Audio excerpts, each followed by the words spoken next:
3 കാണുമോ? ചേട്ടന്റെ അഭിപ്രായത്തിൽ ഒരു ലാലേട്ടന് ആരാധകൻ എന്ന നിലയിൽ L3 കാണാൻ സാധ്യതയുണ്ട്. L3 കാണണമെന്നുണ്ടെങ്കിൽ ഈ പറഞ്ഞ പോലെ L2 കറക്റ്റ് ആയിരിക്കണമായിരുന്നു. പടത്തെ പറ്റി എമ്പുരാൻ സിനിമ, അതായത് ഞാൻ സിനിമ കണ്ടതിൽ എനിക്ക് മനസ്സിലായത് ഒരു പാൻ ഇന്ത്യൻ ലെവലിലുള്ള ഒരു സിനിമയല്ല.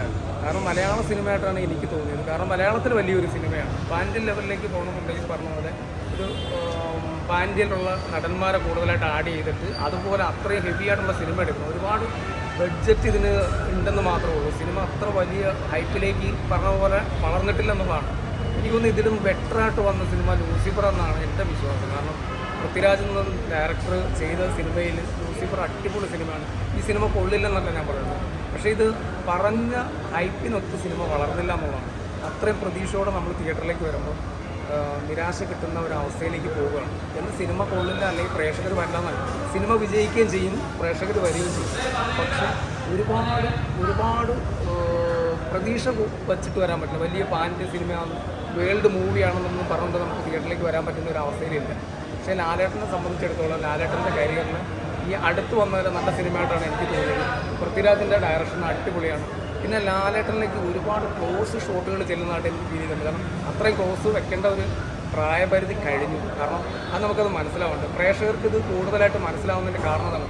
ഒരുപാട് ലാലേട്ടനിലേക്ക് ഒരുപാട് ക്ലോസ് ഷോട്ടുകൾ വെക്കുന്നതുകൊണ്ടാണ് അദ്ദേഹം അഭിനയിക്കുന്നില്ല എന്ന് പ്രേക്ഷകർക്ക് പെട്ടെന്ന് മനസ്സിലാവുന്നത്. അതുകൊണ്ടാണ് ഇപ്പോൾ ഷോട്ടുകൾ വയ്ക്കുമ്പോൾ കുറച്ച് പണ്ട് ഷാജി കൈലാസ് പോലത്തെ ഡയറക്ടർമാരാണ് കൂടുതൽ ക്ലോസ് ഷോട്ട് വെച്ച് ലാലേട്ടനെ കൊണ്ട് പടം ഹിറ്റടിപ്പിച്ചിട്ടുണ്ട്. അന്ന് യൗവന പ്രായമായിരുന്നു. ഇപ്പോൾ പ്രായത്തിൻ്റെ ഒരു പരിധിയുണ്ട്. അപ്പോൾ അതൊക്കെ മനസ്സിലാക്കി കുറച്ച് നന്നായിട്ട് ചെയ്യാമായിരുന്നു എനിക്ക് തോന്നി. ഒരുപാട് വലിയ സിനിമയായിട്ട് തിയേറ്ററിലേക്ക് വന്നിട്ട് നമുക്ക് നിരാശപ്പെട്ടു പോകേണ്ട ഒരു അവസ്ഥയുണ്ട്. അപ്പോൾ അതുകൊണ്ട് അങ്ങനെയല്ല നമ്മുടെ ലാലേട്ടൻ, പൃഥ്വിരാജ്, പിന്നെ അതുപോലെ തന്നെ നമ്മുടെ ബൈജു, പിന്നെ മഞ്ജു വാര്യർ പോലുള്ള വൻ താരനിരയുണ്ട്.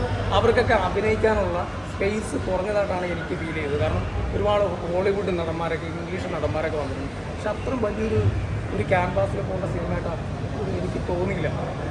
ഇവരൊന്നും ആവശ്യമില്ല ശരിക്കും പറഞ്ഞ സിനിമ ഒരു സെക്കൻഡ് പാർട്ട് പറയുമ്പോൾ വളരെ സൂക്ഷ്മതയോടെ ചെയ്യേണ്ട ഒരു സിനിമയാണിത്. കാരണം ഏത് സിനിമയുടെ സെക്കൻഡ് പാർട്ട് വിജയിക്കാൻ റിസ്ക്കാണ്.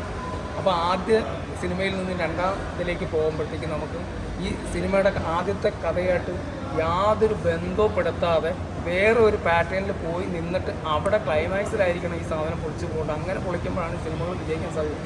ഇത് തുടക്കം മുതലേ ഈ ലൂസിഫറും ഈ എമ്പുരാനുമായിട്ട് കണക്ഷൻ വന്ന് നമ്മളെപ്പോഴും ലൂസിഫറിലേക്ക് നമ്മുടെ ചിന്ത പോകും. ലൂസിഫർ ആണല്ലോ എന്ന് നമുക്ക് റിപ്പീറ്റേഷൻ വരുന്ന കാരണമാണ്. അപ്പോൾ അങ്ങനെ ചെയ്താൽ പിന്നെ ലാലേട്ടൻ്റെ എൻട്രി ഈ സിനിമയിൽ കാണിച്ചിട്ടുണ്ട്. കാണുമോ? ചേട്ടന്റെ അഭിപ്രായത്തിൽ ഒരു ലാലേട്ടന് ആരാധകൻ എന്ന നിലയിൽ L3 കാണാൻ സാധ്യതയുണ്ട്. L3 കാണണമെന്നുണ്ടെങ്കിൽ ഈ പറഞ്ഞ പോലെ L2 കറക്റ്റ് ആയിരിക്കണമായിരുന്നു. കാരണം ജനങ്ങളാണല്ലോ. ഞാനിപ്പോൾ ഇവിടെ തിയേറ്ററിൽ വന്നത് 2 മണിക്ക് എൻ്റെ വീട്ടിൽ നിന്ന് ഇറങ്ങിയത്. അപ്പോൾ നമ്മൾ 2 മണി തൊട്ട് ഇവിടെ വന്ന് 6 മണി ഷോ കാണണമെന്നുണ്ടെങ്കിൽ നമുക്ക് ഒരുപാട് ലിമിറ്റേഷൻസ് ഉണ്ട്. നമ്മളൊരു സാധാരണ മനുഷ്യനാണ്. അപ്പോൾ ഇതുപോലെ എത്രയോ സാധാരണ മനുഷ്യന്മാർ തിയേറ്ററിലേക്ക് വരുന്നതെന്ന് നമ്മൾ ചിന്തിക്കണം. 6 മണി ഷോ കാണണമെന്നുണ്ടെങ്കിൽ 2 മണിക്ക്, അതായത് പെരുമ്പാവൂരിൽ നിന്നൊക്കെ വരുമ്പോൾ 2 മണിക്ക് ഇറങ്ങണം. ഇവിടെ വന്ന് ഫാൻസിൻ്റെ ആരാധകരുടെ ബഹളം അതൊക്കെ കഴിഞ്ഞ് നമ്മൾ സിനിമ കാണാൻ വേണ്ടി കയറുമ്പോൾ 6 മണിയാകുമ്പോൾ ഇത്രയും സമയം നമുക്ക് വേണം. അപ്പോൾ അത് മാത്രമല്ല, ഇതിന് ഇൻവെസ്റ്റ് ചെയ്യുന്ന പൈസ അതൊക്കെ നമുക്ക് വെറുതെ കിട്ടുന്നല്ല. അപ്പോൾ പൈസ ഇൻവെസ്റ്റ് ചെയ്യുമ്പോൾ നമ്മൾ അതുപോലെ ഒരു ഡയറക്ടർ ആണെങ്കിലും ഒരു ആക്ടർ ആണെങ്കിലും നമുക്ക് തരാൻ സന്നദ്ധനാണ്. സിനിമ നമ്മൾ കണ്ടിട്ട് നല്ല അഭിപ്രായം പറഞ്ഞില്ല എന്ന് പറയുന്നതിനുപരി ആ സിനിമ എത്രത്തോളം ഭംഗിയായിട്ട് നമ്മൾ ചെയ്തു എന്നുള്ളത് അവർ വിശകലനം ചെയ്യണം.